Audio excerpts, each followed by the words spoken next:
পর্বে আপনারা দেখেছেন কীভাবে আমি চেন্নাই মেল করে হাওড়া স্টেশন থেকে ভুবনেশ্বরে আসি এবং সেখান থেকে বাসে করে নন্দনকাননে আসি।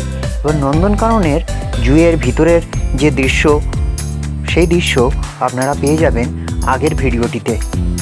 ওখান থেকে সরাসরি বাস পেয়ে যাই লিঙ্গরাজ টেম্পেলের উদ্দেশ্যে।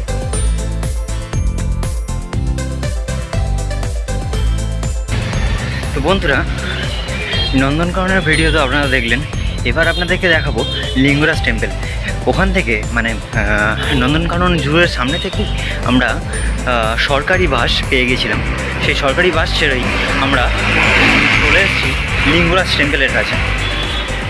লিঙ্গরাজ টেম্পলের সামনেই একদম লাগাবে না, লিঙ্গরাজ টেম্পলের থেকে কিছুটা দূরে যে মেন রোড আছে সেই মেন রোডেই লাগাবে আমাদেরকে। ওইখানে নেবে আপনাদের আসতে হবে টেম্পলের দিকে। 5 মিনিট হাঁটা পথ, সোজা চলে আসলেই পেয়ে যাবেন লিঙ্গরাজ টেম্পল। নন্দনকানন থেকে আমাদের ভাড়া পড়েছে 30 টাকা পার হেড। এখান থেকে বন্ধুরা টেম্পলটা দেখা যাচ্ছে, এই দেখুন।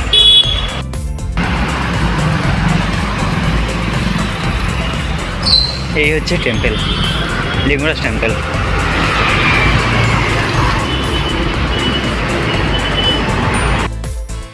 এই হচ্ছে লিঙ্গরাজ টেম্পলের সামনের দৃশ্য।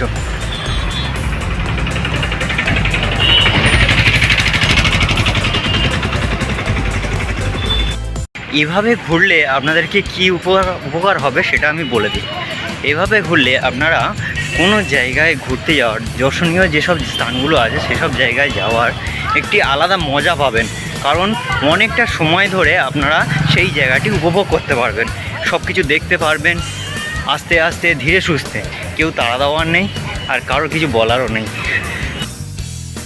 আমি চলে এসেছি লিঙ্গরাজ টেম্পলের পাশেই আর একটা দ্বার আছে, মুখ্য দ্বারের পাশে একটা দ্বার আছে। সেই দ্বার থেকে, সেই দ্বারের মানে দরজা, সেই দরজার পাশেই এমন একটি জায়গা আছে, সেখান থেকে আমরা লিঙ্গরাজ টেম্পলের পুরো দর্শনটা পাবো। অর্থাৎ কি ওখানে আছে, ওখানের মেন মন্দিরটা থেকে শুরু করে চারদিকে যে লিঙ্গগুলো আছে সেগুলির দর্শন আমরা এখান থেকে খুব ভালোভাবে ফটো তুলতে পারবো, ভিডিও তুলতে পারবো। তো ওইখানে যাওয়া যাক। এই হচ্ছে সেই টাওয়ার। এই টাওয়ার থেকে লিঙ্গরাজ টেম্পলের এত সুন্দর দৃশ্য পাওয়া যায় দেখতে, এবং তার পাশাপাশি যে আরও যে শিব মন্দিরগুলো আছে সেগুলো এই চারপাশ থেকে দেখা যায়। এই দেখুন, এগুলি যে মন্দিরগুলো দেখছেন না চারপাশে, সেগুলি সবই শিব মন্দির। চারদিকে পুরো সব শিব মন্দির। আর বন্ধুরা, এই দৃশ্য আপনাদের কেমন লাগছে এটা অবশ্যই জানাবেন।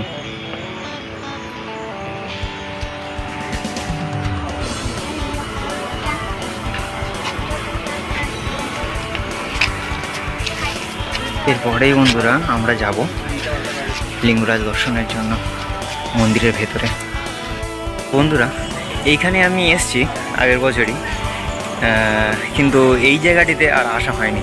কারণ এই জায়গাটি আমি অতটা জানতাম না যে এই জায়গাটা একটা টাওয়ার রয়েছে। সেই টাওয়ার থেকে আমরা সম্পূর্ণ দৃশ্য পাওয়া যায় এখান থেকে দেখ।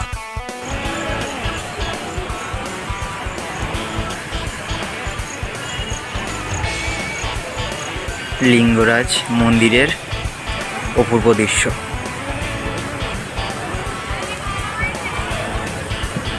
ও এটা হচ্ছে এর টাওয়ারের পিছনের দিক। আপনারাও যারা আসবেন তারা যাতে বুঝতে পারেন সেই জন্যই আমি দেখিয়ে দিচ্ছি এই জায়গাটি। এবারে যাওয়া যাক যে জায়গাটি দর্শনের জন্য আসা, অর্থাৎ মন্দিরটা দর্শন করে নিই। কারণ মন্দিরের ভেতরে ভিডিও অ্যালাউ নেই, সব মোবাইল টোবাইল সব রেখে ভেতরে ঢুকতে হবে। দর্শন করে মন্দির দর্শন করে এবার আমি চলেছি আবারও ভুবনেশ্বর স্টেশনে। ওখানে ক্লক রুমে আমার ব্যাগ রাখা আছে, ব্যাগ নেব, নিয়ে লোকাল ট্রেন ধরবো কিংবা এক্সপ্রেস ট্রেন, যে কোনো একটা ট্রেন করে যাব পুরী স্টেশনে। ওখানে গিয়ে রোগ নেই কি এমনি করি সেটা দেখা যায়। আর কালকে তো রয়েছে রথযাত্রা, রথযাত্রা তো অংশগ্রহণ করতেই হবে। তো বন্ধুরা, এই পুরো ভিডিওটা আপনাদের কেমন লাগলো এটা অবশ্যই কমেন্ট করে জানাবেন। ভিডিওতে ভালো লাগলে অবশ্যই লাইক ও সাবস্ক্রাইব করে দেবেন।